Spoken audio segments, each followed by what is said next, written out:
Hello friends, इस video में हम डेफिनेशंस कवर करेंगे जो कि एविडेंस एक्ट के सेक्शन 3 में दी गई है। ठीक है, इससे पहले वाली वीडियो में हमने डॉक्यूमेंट्स तक की सारी डेफिनेशंस कवर कर ली थी। अब इस वीडियो में हम आगे की डेफिनेशन कवर करेंगे। ठीक है, तो इसमें सबसे पहले जो डेफिनेशन आती है वो आती है एविडेंस की।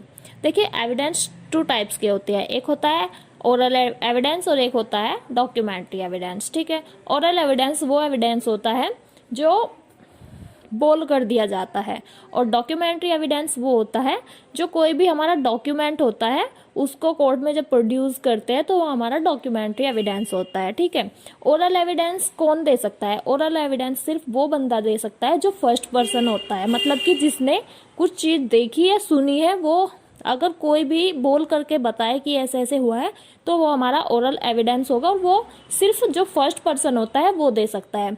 ठीक है, सेकंड पर्सन या थर्ड पर्सन ओरल एविडेंस नहीं दे सकता। ठीक है, तो फर्स्ट पर्सन ही हमारा ओरल एविडेंस दे सकता है।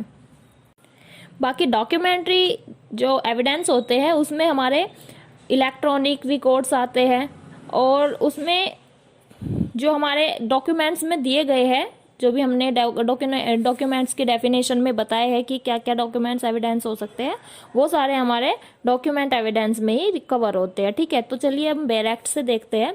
All statements which the court permits or required to be made before it by witnesses in relation to matter of fact under inquiry, यानी कि वो सभी स्टेटमेंट जो कोर्ट में दिए जाएंगे या जिनको देने के लिए कोर्ट परमिट कर देगा, ठीक है, वो सभी क्या होते हैं? हमारे एविडेंस होते हैं। जो कि जो मैटर चल रहा है, जो भी हमारा मैटर कोर्ट में चल रहा है उससे रिलेटेड हो। ठीक है, तो उससे रिलेटेड कोई भी स्टेटमेंट कोर्ट में दी जा सकती है जो कि मतलब इंक्वायरी के लिए दी जाती है, उसकी इंक्वायरी होती है। ठीक है, तो वो हमारा होता है, क्या होता है? वो हमारा एविडेंस होता है। नेक्स्ट दिया गया है such statements are called oral evidence. जो ये स्टेटमेंट दी जाती है इसको ओरल एविडेंस बोलते हैं।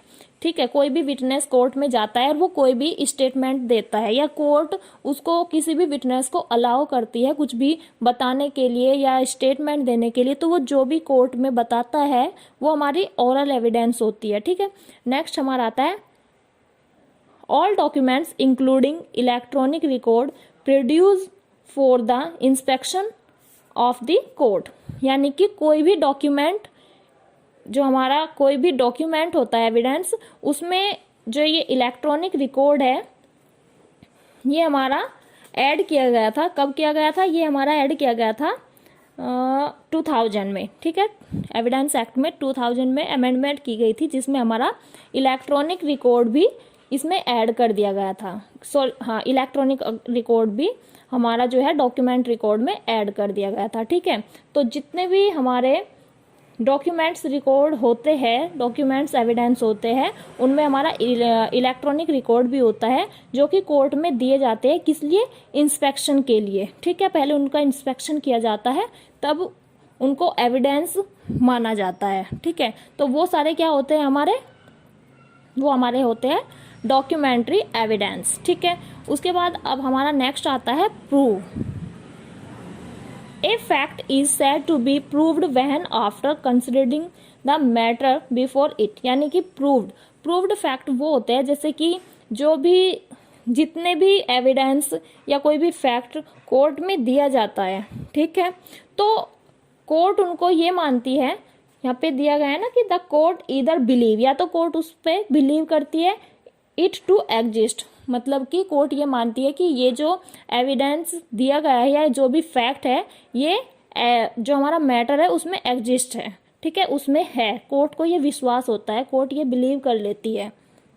और considers its existence so probably that A prudent man, या कोई जो भी हमारा फैक्ट होता है उसको कोई बुद्धिजीवी, प्रूडेंट मैन बोलते हैं, जो बुद्धिजीवी आदमी होता है उसको उसकी कंसिडरेशन में रख करके उसको प्रूव या डिसप्रूव, जो भी हमारा जैसे कि वो होता है ना, जो एक्सपर्ट होते हैं जैसे कि कोई हैंड राइटिंग एक्सपर्ट होता है या कोई भी एक्सपर्ट्स होते हैं जो कोर्ट में जो डॉक्यूमेंट्स का ये बताते हैं कि ये डॉक्यूमेंट्स रियल डॉक्यूमेंट्स है या फेक डॉक्यूमेंट्स है, ठीक है। तो जो एक्सपर्ट की एडवाइस से भी हमारे जो फैक्ट्स है वो प्रूव होते हैं और कोर्ट ये मानता है कि हाँ ये जो फैक्ट्स दिए गए ये सही है और ये विश्वास करने लायक है, तो वो फैक्ट्स हमारे क्या हो जाते हैं, वो प्रूव माने जाते हैं, ठीक है। लेकिन उसी के उल्टा जब हमारा कोई फैक्ट्स ऐसा होता है कि कोर्ट उस पर बिलीव नहीं करता और कोर्ट को ये लगता है कि ये फैक्ट एग्जिस्ट नहीं करता है, और जो वो होते हैं probably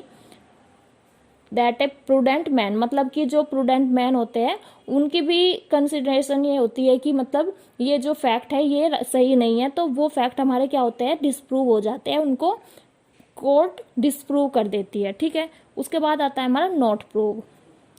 A fact is said not to be prove when it is neither prove not disprove, यानी कि जब कोई फैक्ट ना तो प्रूव्ड होता है और ना ही वो डिस्प्रूव होता है, ठीक है, ना तो वो कोर्ट में प्रूव माना जाएगा ना डिस्प्रूव होता है, तो वहां पर उस फैक्ट को नॉट प्रूव माना जाएगा, ठीक है ना। यानी कि ये जो फैक्ट दिया गया है ना तो वो डिस्प्रूव हुआ है ना वो प्रूव हुआ है, तो वहां पर वो क्या हो जाएगा, नॉट प्रूव हो जाएगा। तो यहाँ पर हमारी नेक्स्ट डेफिनेशन है इंडिया। इंडिया मीन्स क्या होता है, India means the territory of India excluding the state of Jammu and Kashmir. यानी कि अब हमारी जो पहले हमारी इंडिया की जो डेफिनेशन होती थी उसमें जम्मू और कश्मीर इंक्लूड्स नहीं होता था, लेकिन अब क्या है कि जो हमारा इंडिया की डेफिनेशन है तो इंडिया का पूरी टेरिटरी जितना भी हमारा भारत का क्षेत्रफल है वो, और उसमें हमारे जम्मू और कश्मीर भी इंक्लूड्स कर दी गई है, इसको बोलते हैं इंडिया। तो ये हमारी डेफिनेशन ख़त्म हो गई है और ये हमारा सेक्शन 3 कंप्लीट हो गया है। Okay friends, thank you.